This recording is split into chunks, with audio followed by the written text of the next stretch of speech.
What's good, y'all? Welcome back to the channel. Appreciate you guys for tuning in and providing me that love and support. Make sure you guys like, comment, subscribe, share with your peoples. And I'll go ahead and give you guys the reason as to why I think black people hate black people. Stick around through the whole video. I'll give you guys my answer at the end. But before I go ahead and start, I want to make sure I share with you guys this story of an interaction that I had with a coworker of mine when I was working at the hospital a couple years back. So in passing, we would kind of interact, be kind, just joke around every once in a while. We were never really too close, but it was very cordial amongst us. And then one day I had seen her just kind of chilling at the lunch table one day, and I was just like, "Oh, hey, let me go ahead and see if she don't mind having lunch." So I asked her, "Hey, is it okay if I have lunch with you?" And she was like, "Yeah, sure, of course." So got to talking a little bit. She told me that she was from Queens, New York. Her and her family just recently moved down to Florida after some situation that occurred back in Queens, New York. Without even me asking, she kind of delved right into the story and told me exactly what happened. So she was a sibling of four. When it's two girls, two boys. Her bigger brother was a local rapper in Queens, New York. I can't exactly remember what his name was, but he was locally famous. He would get gigs at certain nightclubs. He was a rapper. He was a rapper. So, and he was actually doing pretty well for himself at the time as well too. Like he was getting a lot of good gigs, performing at a couple of different nightclubs. He had his own little crew members. He was even moving on to the point where he was even like getting an agent. So, come to find out that her brother was dating one of the crew members' sister. They were dating for what, like 2, 3 years or something like that. Can't exactly remember off the top of my head how long they were dating. Very obviously they were really close. Him and the crew member were really close, and him and the girlfriend was obviously really close as well too. Him and the girlfriend, they had a argument. From what she told me, she said that the argument was about her stealing a watch from him. She denied it. She denied that she ever took the watch. He accused her of taking it. There was no one else in the apartment. It was just them two, and he's not going to steal his own watch, obviously. But she denied ever taking the watch from him. So they got into a breakup. I'm sure there was other little things that kind of festered amongst the relationship that caused the actual breakup in itself. Him and the brother and the crew member, they never really had that talk. They never communicated as far as what happened. I mean, I'm sure he gave his side of the story as far as what happened. And it didn't seem like there was any issues amongst him and that crew member. They still remained friends. One day, he had a really big gig at some big nightclub in Brooklyn. Yeah, he was gonna get paid a lot of money for a gig that he was gonna be performing at a nightclub in Brooklyn, New York.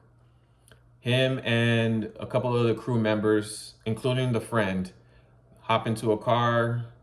They're getting crunk, drinking. Well, hopefully the driver wasn't drinking, but they're getting crunk. They're playing his music. They're getting him ready so that he can get prepared to really show out for the show. 5 to 10 minutes before they even get to the nightclub, the guy was sitting, the crew member was sitting right behind him. He pulls out his pistol and shoots him right in the back of his head. The sister, the whole family, they were shocked of what happened. Anyone would get shocked finding out that their brother ended up getting shot in the back of the head. I don't think anyone ever went to jail for it. The whole family feared for their life. So they ended up having to flee to Florida in order for them to live a brand new life.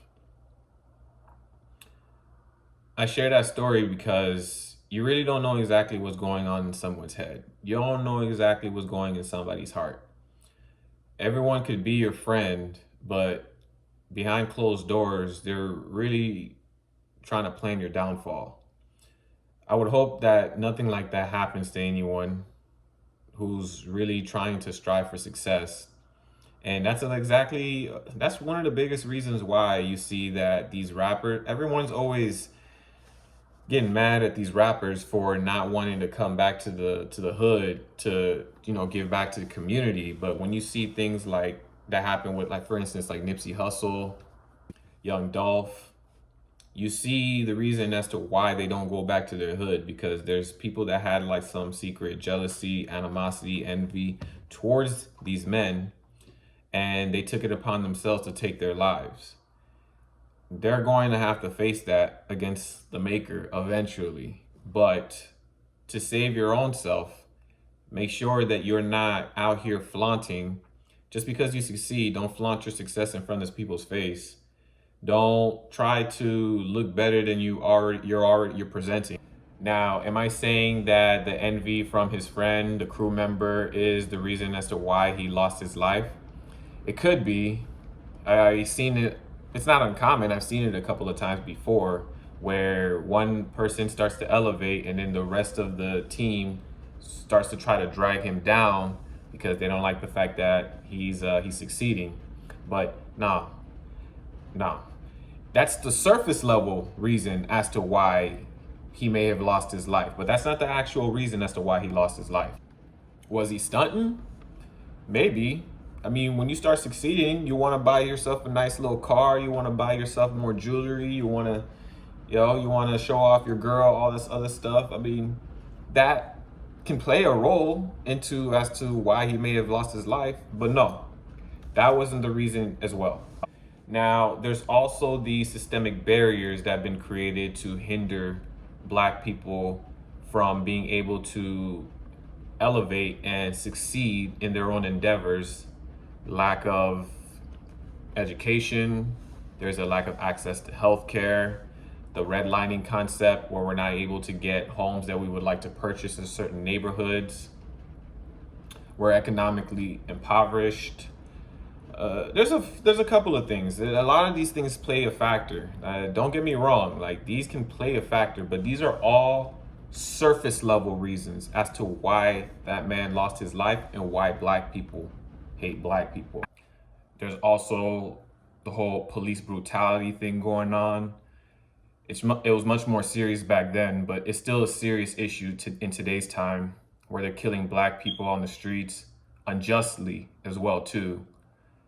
A lot of it's unjustified, and it's putting a group of people into a state of panic, a state of fear, a state of rage. At the end of the day, it's all control. They want to be able to control the media, control the masses, so that a group of people, Black people, are perceived as less than. They want to portray in the media that Black people's lives are invaluable. We're pretty much expendable. The media wants to portray us as people that are hostile, dangerous, savages, like people that can't be trusted. Great, that's the greatest manipulation in history. For you to actually be the actual savage ones, to flip the script and make it seem like that we're the ones that are the savages when they're the ones that are killing us. The real reason that Black people hate Black people is because we were taught to hate each other. Now, let me explain. If you guys haven't gotten around to reading the Willie Lynch letter, this was a letter that was created from a vile, devious man. It's still being debated as to whether it was real or not, but just seeing how the world makeup is, especially how Black people treat each other, I don't see how that letter doesn't have some form of relevance to today's time. They would separate the light-skinned Black people against the dark-skinned Black people.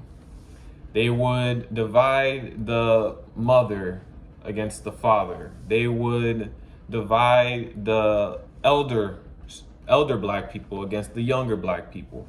They would praise one group of people and fully disrespect another group of people. The people feeling disrespected would have secret animosity towards the ones that were being praised. So they created a caste system where you had your enslavers, you had your poor whites, you would have the boulets, the house Negroes, the ones that were praised, and then you would have the enslaved black people. Now let me finish. When you create a group of light-skinned black folk that feel like they are of higher class and of higher status than the dark-skinned folk, you're going to create division amongst each other. A very smart tactic, because if you create division amongst a group of people, then they won't come together, collaborate, and find a means to be able to overthrow the ones that are enslaving them. In today's time, these guys are called the gatekeepers, the boulets, the house Negroes, okay? They work to make sure that the system stays in place by keeping the 90% that were lower, that are considered like the enslaved, people like me, you, or anyone else, in line, in check. They have to keep us in control. If they can gain trust from us, they continue to benefit from the system. They get richer, they get more validation from white supremacy.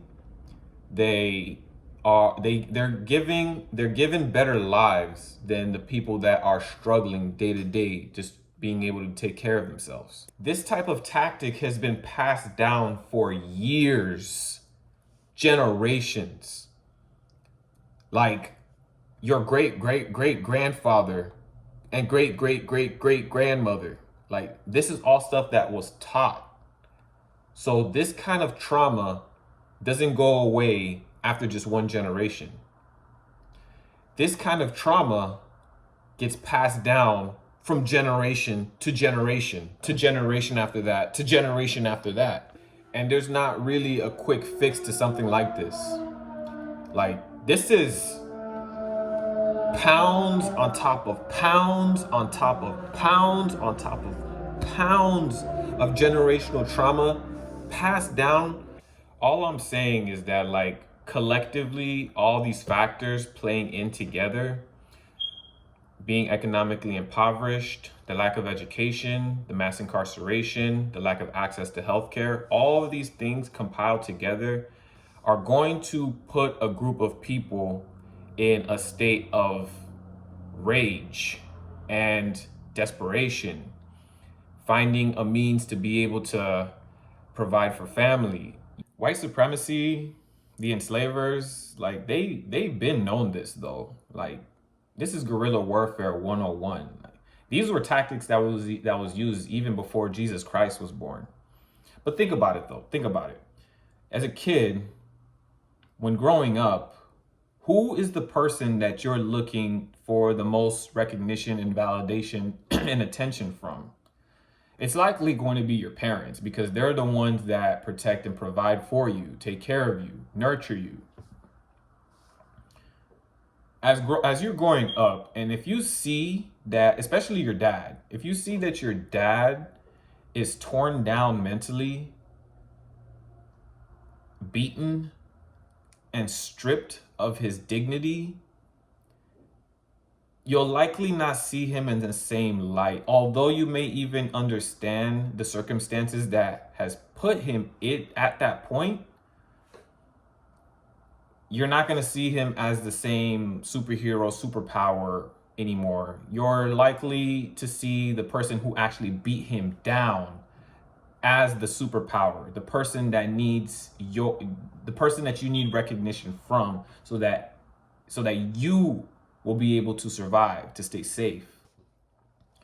The feelings of inadequacy resurface at the forefront of our brains due to the fact of not receiving that validation, recognition, attention or even praise for the work that we put in, especially from the people that we're yearning it from, which were the enslavers, the persons of power.